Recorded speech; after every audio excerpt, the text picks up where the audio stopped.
তোমরা যারা এইচএস দিয়ে ইংলিশ অনার্স নিয়েছো অর্থাৎ বর্ধমান ইউনিভার্সিটির আন্ডারে ইংলিশটাকে মেজরে রেখেছো 3 বছরের জন্য কিংবা 4 বছরের জন্য, তাদের সিলেবাস বলবো আজকে। কোয়েশ্চেন প্যাটার্ন কেমন কেমন কোয়েশ্চেন প্যাটার্ন হয় সেটা বলবো, আর নাম্বার ডিভিশন বলবো। তোমাদের ফার্স্ট সেমিস্টারের ইংলিশ অনার্সের সিলেবাসটা 4টে ইউনিটে বিভক্ত। ফার্স্ট হচ্ছে literary forms. Literary forms unit 1-এ আছে। কি লিটারারি ফর্মস? এই যে লিটারেচারটা নিয়ে পড়াশোনা করবে, সাহিত্য, ইংরাজি সাহিত্য নিয়ে পড়াশোনা করবো, তো এই সাহিত্যের মধ্যে কী কী রয়েছে? কিছু পোয়েট্রি রয়েছে, কিছু ড্রামা রয়েছে, কিছু নোভেল রয়েছে, কিছু শর্ট স্টোরি রয়েছে। এইগুলো হচ্ছে লিটারারি ফর্মস। তো এই নোভেল কি, পোয়েট্রি কি, ড্রামা কি, এই পোয়েট্রিও আবার বিভক্ত কিছু ভাগে, যেমন তোমার সনেট রয়েছে, এলিজি রয়েছে, লিরিক্স রয়েছে, ড্রামাটিক মনোলগ রয়েছে, অনেক কিছু রয়েছে। সেরকম নোবেলসেরও ভাগ রয়েছে, গথিক নোবেল রয়েছে, হিস্টোরিক্যাল নোভেল রয়েছে, ড্রামারও ভাগ রয়েছে। ড্রামার মধ্যে কিছু রয়েছে কমেডি, আনন্দের, কিছু রয়েছে ট্র্যাজেডি, দুঃখের, কিছু রয়েছে ট্র্যাজিক কমেডি, মানে দুঃখ আনন্দ মিশিয়ে, কিছু অ্যাবসার্ড ড্রামা রয়েছে, ওয়েটিং ফর গোডোর মতো। এইসব নিয়েই তৈরি হচ্ছে সাহিত্যের ফর্মসগুলো, মানে গঠন, সাহিত্য কীরকম হয়, কিছু কবিতা, কিছু গল্প, কিছু উপন্যাস, এই নিয়েই তোমাদের ইংলিশ অনার্স। তো 8টা সেমিস্টার জুড়ে কোন কোন ফর্ম পড়বে সেটা তোমাকে ফার্স্ট সেমিস্টারেই শিখিয়ে নিতে চাই ইউনিভার্সিটি, তাই লিটারারি ফর্মস দিয়েছে। সমুদ্রে নেমে মাছ ধরতে গেলে যেমন সাঁতার জানা দরকার, যেমন নৌকা চালানো জানা দরকার, সেরকম সাহিত্য নিয়ে পড়াশোনা করতে গেলে সাহিত্যের ফর্মসগুলো জানা দরকার। এটাই তোমাদের ফার্স্ট ইয়ারের সেমিস্টারের ইউনিট 1-এ রয়েছে। তোমাকে ফর্মসগুলো জানতে হবে, ফর্মসের ডেফিনেশন মুখস্থ করতে হবে, কিছু ফর্মসের এক্সাম্পল করতে হবে, যেমন একটা ড্রামাটিক মনোলগের এক্সাম্পল, একটা সনেটের এক্সাম্পল, দ্যাটস ইট। ইউনিট 2-এ রয়েছে কিছু কবিতা। কবিতার লাইন বাই লাইন এক্সপ্লেনেশন বুঝলেই তুমি কবিতা থেকে আসা সমস্ত প্রশ্নের অ্যান্সার লিখতে পারবে, 2 মার্কসের, 5 মার্কসের কিংবা 10 মার্কসের। কী কী কবিতা রয়েছে? সিডনির sonnet number 1 Astrophel and Stella. William শেক্সপিয়ারের রয়েছে সনেট নাম্বার 29, মানে 14 লাইনের কবিতাকে সনেট বলা হয়। 29 নম্বর সনেট রয়েছে। জন ডানের রয়েছে go and catch a falling star. John মিল্টনের রয়েছে অন হিজ ব্লাইন্ডনেস। জন কিটসের রয়েছে ব্রাইট স্টার। লর্ড বাইরনসের রয়েছে she walks in beauty. Elizabeth Barrett ব্রাউনিংয়ের রয়েছে how do I love thee, thee মানে ইউ। ডব্লিউ.বি. ইয়েটসের রয়েছে the wild swans at school. Wilfred আওয়েন্সের রয়েছে অ্যানথেম ফর ডুমড ইউথ। এরপরে ইউনিট 3, যেটা এসে আর শর্ট স্টোরির জায়গা, 3টে এসে রয়েছে, 3টে শর্ট স্টোরিজ রয়েছে। এসেইস কী কী রয়েছে? ফ্রান্সিস বেকনের রয়েছে অফ স্টাডিজ, মনে হয় 11-এ কিংবা 12-এ পড়েছেছো। ওকে। অ্যাডিশনে রয়েছে mischief of party spirit. Charles ল্যাম্বের রয়েছে ওল্ড চায়না। এগুলো এসেস। এবার শর্ট স্টোরিজ কী কী রয়েছে? সমারসেট মমের লেখা the lotus eater, Arthur Conan ডোয়েলসের লেখা দ্য স্পেকেলড ব্যান্ড, আর ও হেনরি অর্থাৎ উইলিয়াম সিডনি পটার এর লেখা দ্য লাস্ট লিফ, শেষ পাতাটি। ইউনিট 4-এ রয়েছে রেথরিক অ্যান্ড প্রোজেডি। রেথরিক প্রোজেডি হলো লিটারেচারের গ্রামার, মানে একটা রমণীকে যেমন অলংকার দিয়ে সাজালে সুন্দর দেখতে লাগে, তো সেই রমণীটাকে সুন্দর করার জন্য তাদের অলংকারগুলোকে তো জানতে হয়, চিনতে হয়, যে কোনটা নোজপিন, কোনটা ইয়াররিং, কোনটা নেকলেস। সেরকম কবিতাকে সাজানোর জন্য কবিতার কিছু অলংকার রয়েছে, যেটাকে রেথরিক বলে, ফিগার অফ স্পিচ বলে, সিমিলে, মেটাফোর 11-12-এ কিছুটা হলেও তোমরা জেনেছো। আর প্রোজেডি কি? প্রোজেডি মানে কবিতার ছন্দকে বিশ্লেষণ, কি করে ছন্দকে বিশ্লেষণ করা হয়। তো এই প্রোজেডি আর রেথরিক শিখতে হয়, জানতে হয়, অঙ্কের মতন নাম্বার আসে জানতে পারলে।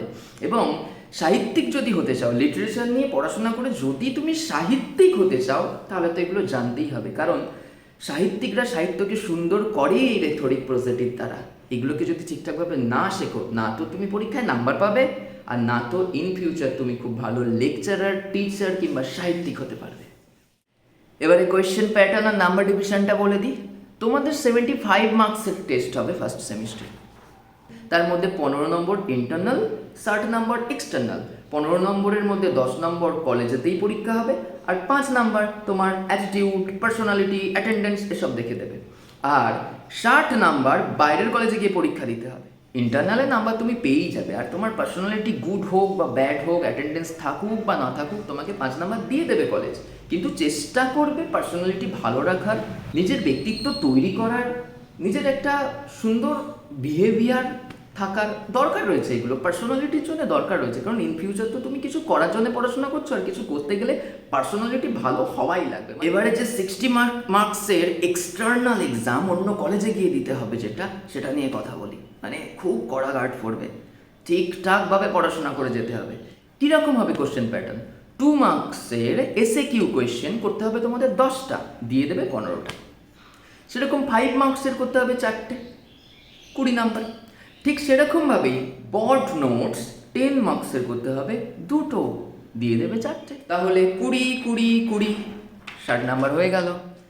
কারোর কাছ থেকে বিক্রি করা নোটস কিনে পড়ে পাশ করতে যেও না। সাহিত্যটাকে অনুভব করতে হয়, ফিল করতে হয়, আর সাহিত্যটাকে কতটা ফিল করলে সেটা জানার জন্যই পরীক্ষা হয়। আর সেই পরীক্ষা যদি তুমি অন্যের কাছ থেকে নোটস নিয়ে কিনে পড়ে নিয়ে পাশ করো, তাহলে এই সাবজেক্টটাকে নিয়ে ইন ফিউচার কিছু করতে পারবে না। সাহিত্য মানে নিজের জীবনেরই প্রতিচ্ছবি। সাহিত্যটাকে নিজের জীবন দিয়ে অনুভব করো এবং সেই অনুভূতিটাকে লেখার চেষ্টা করো নিজে নিজে।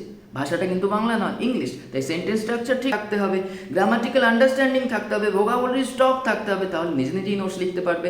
তাছাড়াও যে নোটসগুলো সাজেস্টিভ দিয়ে দেওয়া হয় সেখান থেকেই চলে আসে। আগের বছর যেগুলো এসেছে সেগুলো আসবে না, ওগুলো বাদ দিয়ে বাকিগুলো পড়ে নিলেই হয়ে যায়। কমন নোট একটা তৈরি করা যায়, তুমি যদি সেটা ফিল করে নিজে লিখতে পারো খুবই ভালো, নাহলে স্যাররা তো দিয়েই দেবে তোমাকে নোটসটা যে স্যারেরটা কপি করে লিখবে সেটাও ফিল করতে করতেই লিখো। As life is all about joy, sorrow, disappointment, fear, motivation and such emotions, literature is also about these very aspects of life.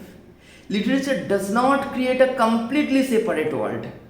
It reflects a part of real life. সাহিত্য মানে আমাদের নিজের জীবনেরই প্রতিচ্ছবি।